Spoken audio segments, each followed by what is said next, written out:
खबर जयपुर से है। प्रदेश के 1 दर्जन से ज्यादा शहरों में अल सुबह से ही ईडी की कार्रवाई जारी है। दिल्ली और जयपुर ईडी की टीमें बजरी कारोबारी मेघराज सिंह और गड़ानी ग्रुप समेत अन्य एसोसिएट पार्टनर्स के ठिकानों पर कार्रवाई कर रही है। करनी पैलेस स्थित मेघराज ग्रुप के दफ्तर और जैसलमेर के सूर्यगढ़ पैलेस होटल समेत अन्य जगहों पर ईडी की कार्रवाई चल रही है। आपको बता दें कि ईडी प्रदेश में खान विभाग के अधिकारियों के साथ मिलीभगत कर सस्ते दामों पर बजरी की लीज लेकर सरकार को 1500 करोड़ रुपए के राजस्व नुकसान होने के मामले में कार्रवाई कर रही है। आपको ये भी बता दें कि कार्रवाई के बाद मेघराज सिंह और उसका परिवार गायब है। ईडी ने मामले में पूछताछ के लिए मेघराज सिंह को बुलाया था, लेकिन मेघराज सिंह ईडी के अधिकारियों के सामने पेश नहीं हुए थे। इस खबर पर और अधिक जानकारी के लिए जुड़ते हैं संवाददाता यादवेंद्र के साथ में। यादवेंद्र, बजरी खनन को लेकर के यहाँ पर ईडी ने दबिश दी है। मेघराज और उसका पूरा परिवार नदारद है, फरार है। फिलहाल क्या कुछ कार्रवाई?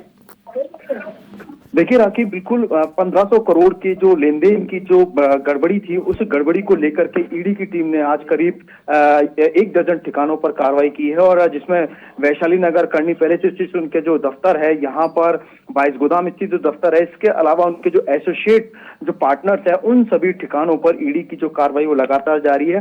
करीब 50 से ज्यादा की जो गाड़ियां हैं, उन गाड़ियों में जो ईडी के जो अफसर हैं, जो आज अल सुबह यहाँ पर पहुंचे थे और उन्होंने आते ही उन्होंने दफ्तरों पर गेट खुलवाया और उसके बाद यहाँ पर कार्रवाइयां करना अपना शुरू कर दिया।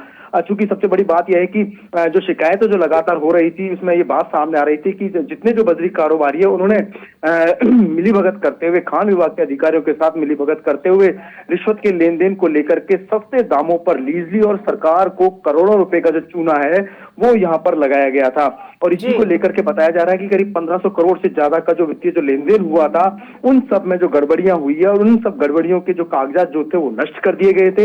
इसके अलावा जो रिश्वत की जो राशि लेन देन की जो की जाती थी, वो भी 1-2 नंबर में की जाती थी और साथ में जो पेमेंट का जो मोड होता था वो भी ऑफलाइन मोड पर होता था।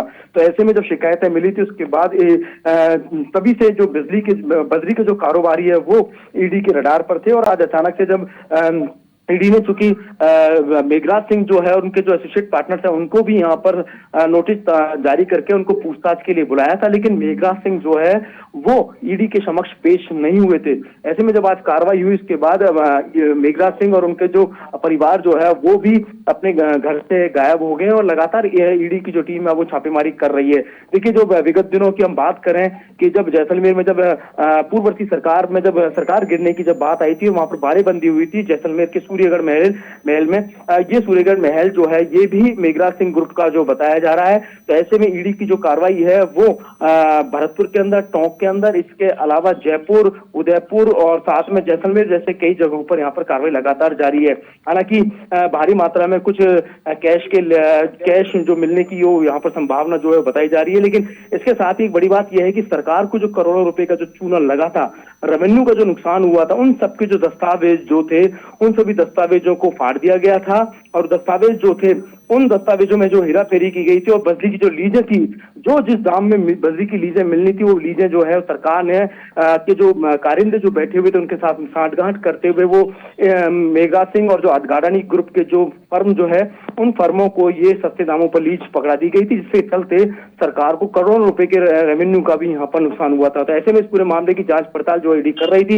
इसके अलावा एक बड़ी बात यहाँ पर यह है राखी, जब विगत दिनों जो कैबिनेट जो मंत्री हैं किरोड़ी लाल मीणा, उनकी ओर से भी 66,000 करोड़ के खान घोटाले को लेकर के भी लगातार सवाल उठाए गए थे, जिसमें बजरी के स्टॉक्स को लेकर के करीब 20,000 करोड़, 27,000 करोड़ का, इसके अलावा बजरी के अवैध खनन को लेकर अरावली की कंधाओं में जो बजरी जो खनन होता है उसमें भी करीब 10,000 करोड़ के जो घोटाले की जो बात सामने आई थी। तभी से बजरी कारोबारी जो है वो प्रदेश में वो ईडी के रडार पर थे। और जैसे ही आज ईडी की कार्रवाई हुई, तो उसके बाद तमाम जो बजरी कारोबारी जो थे उन सब में हड़कंप मच गया।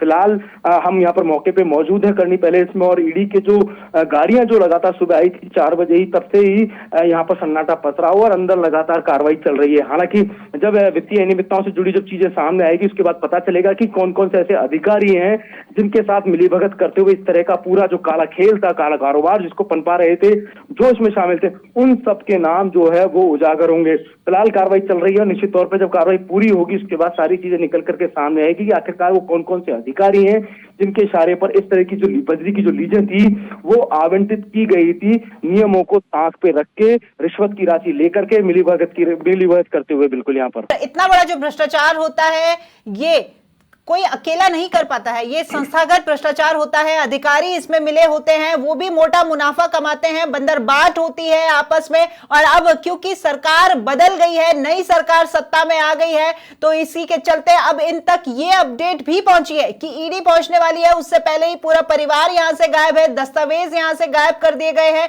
तो यहां पर सिर्फ मेघराज ही नहीं, मेघराज के साथ साथ सरकार के अंदर मौजूद वो कौन कौन भ्रष्टाचारी हैं उनके नाम भी उजागर हो सकते हैं। निश्चित तौर पे देखिए, बड़े बड़े राजनीतिक रसूख से जुड़े हुए जो लोग हैं वो इस पूरे खेल में बजरी के जो खान से जुड़े जो अनियमितता हुई है उसमें पूरे खेल में शामिल है। और पॉलिटिकली जो कुछ नेता जो हैं वो भी इस पूरे खेल के अंदर शामिल है। हालांकि हम उन सबका नाम उजागर नहीं करना चाहते, लेकिन जब क्योंकि ईडी इस पूरे मामले की इन्वेस्टिगेशन कर रही है, जब पूरे मामले की इन्वेस्टिगेशन होगी उसके बाद सारे नाम जो है वो सबके सामने होंगे कि जब यहाँ पर मेघराज सिंह ने नियमों को ताक पे रख करके और मिलीभगत करते हुए, रिश्वत को लेन देन करते हुए यहाँ पर इस तरह का जो अपना जो कारोबार खड़ा किया था, बेनामी संपत्ति अर्जित की थी। इसके अलावा नियमों को ताक पे रखते हुए सस्ते दामों पर यहाँ पर लीज ली थी, बजरी की लीजें ली थी। और उसके बाद इतनी बड़ी मात्रा में जो बताया जा रहा है करीब 1500 करोड़ का पूरा ये रेवेन्यू से जुड़ा पूरा मामला है। और देखिए 1500 करोड़ को छोटी मोटी रकम नहीं होती। और जब ये चीजें सामने आती है तो उसके बाद निश्चित तौर पर अकेले दम पर मेघराज सिंह जो है, गाड़ानी ग्रुप के जो तमाम एसोसिएट पार्टनर्स जो हैं वो इस खेल में शामिल नहीं है, पूरी चेन जुड़ी हुई है अधिकारी। और आज क्योंकि ईडी कार्रवाई कर रही है यादवेंद्र, तो इसमें जुड़े हुए जितने भी शख्स हैं वो भी आज खौफ में होंगे और वो भी अपनी व्यवस्थाएं जुटाने में लगे होंगे। फिलहाल यादवेंद्र आप नजर बनाए रखिएगा, आगे भी आपसे अपडेट लेते रहेंगे।